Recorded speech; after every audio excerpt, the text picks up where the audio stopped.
കാർത്തിക സ്ഥലം എവിടെയാണ്? ട്രിവാൻഡ്രം. കാർത്തിക മോഡൽ ആയിട്ടാണോ ഡിസൈനർ ആയിട്ടാണോ വന്നിട്ടുള്ളത്? രണ്ടുമാണ്. ഓക്കെ. കാർത്തിക ഓഫ്ലൈൻ സ്റ്റുഡന്റ് ആണോ ഓൺലൈൻ സ്റ്റുഡന്റ് ആണോ? ഓൺലൈൻ ബാച്ച് ആണ്. ഓൺലൈൻ ബാച്ച് ആണ്. ഇപ്പം വേറെ എന്തെങ്കിലും വർക്ക് ചെയ്യുന്നുണ്ടോ അല്ലെ പഠിക്കുന്നുണ്ടോ? എന്താണ് ഓൺലൈൻ ബാച്ച് തിരഞ്ഞെടുക്കാൻ കാരണം? 2 കോഴ്സ് ഒരുമിച്ച് കൊണ്ടുപോകണം എന്ന് എനിക്ക് ഉണ്ടായിരുന്നു. അപ്പൊ ഇത് ഫാഷൻ ഡിസൈനിങ്ങിനാണ് ഞാൻ പ്രയോറിറ്റി കൊടുത്തത്. അതുകൊണ്ട് ഞാൻ ഇതിൽ ഓൺലൈൻ ബാച്ച് എടുത്തു. അതുകൊണ്ട് തന്നെ എനിക്കിപ്പോൾ ഡിഗ്രിയും ചെയ്യാൻ പറ്റുന്നുണ്ട്. ഓക്കെ. കാർത്തിക ഓൺലൈൻ സ്റ്റുഡന്റ് അല്ലേ? കാർത്തികയ്ക്ക് നമ്മുടെ ഈ ഒരു ഫാഷൻ ഡിസൈനിങ് കോഴ്സ് ഓൺലൈനിൽ പഠിക്കുമ്പോൾ, കാരണം ഒരുപാട് പ്രാക്ടിക്കൽ ഉള്ള കോഴ്സാണ്, അപ്പം ഓൺലൈനിൽ പഠിക്കുമ്പം നമുക്കത് പൂർണ്ണമായിട്ടും കിട്ടില്ല, അങ്ങനെ ഒരു ചിന്തയുണ്ടായിരുന്നു.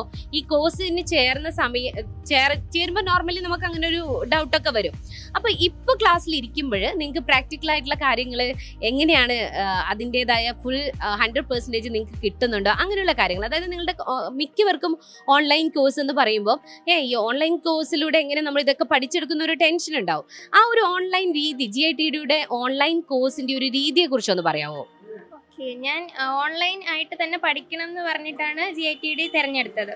അപ്പോൾ ആദ്യം എനിക്ക് കുറച്ച് ഡൗട്ട് ഉണ്ടായിരുന്നു. എങ്കിലും മിസ്സുമാർ ഞാൻ അഡ്മിഷൻ എടുക്കാൻ വേണ്ടി വിളിച്ച സമയത്ത് എല്ലാം ക്ലിയർ ആയിട്ട് പറഞ്ഞു തന്നതാണ്. എങ്കിലും ഞാൻ ഈ അഡ്മിഷൻ എടുത്ത വിവരങ്ങൾ റിലേറ്റീവ്സോ നെയ്ബേഴ്സ് ആരറിഞ്ഞാലും ആദ്യം ചോദിക്കുന്നത് ഇതാണ്: സ്റ്റിച്ചിങ്, ഡ്രോയിങ്, ഇതെല്ലാം എങ്ങനെയാണ് ഓൺലൈനിൽ നോക്കി പഠിക്കുന്നതെന്ന്. അപ്പോൾ ചെറിയൊരു ഡൗട്ട് ഉണ്ടായിരുന്നെങ്കിലും ക്ലാസ് സ്റ്റാർട്ട് ചെയ്തതിന് ശേഷം എനിക്ക് ആ ഡൗട്ട് ഒന്നുമില്ല. ഒരു ലൈവ് ക്ലാസ് എങ്ങനെയാണോ കൊണ്ടുപോകുന്നത് അതേ രീതിയിൽ തന്നെയാണ് ടീച്ചേഴ്സ് നമ്മളുമായിട്ട് ഇന്ററാക്ട് ചെയ്യുന്നത്. നമുക്ക് ഡൗട്ട്സ് ക്ലിയർ ചെയ്യാം. എല്ലാം നല്ല പെർഫെക്റ്റ് ആയിട്ടാണ് അവർ ചെയ്യുന്നത്. Thank you Karthika. അപ്പോൾ ഓൾ ദ വെരി ബെസ്റ്റ്.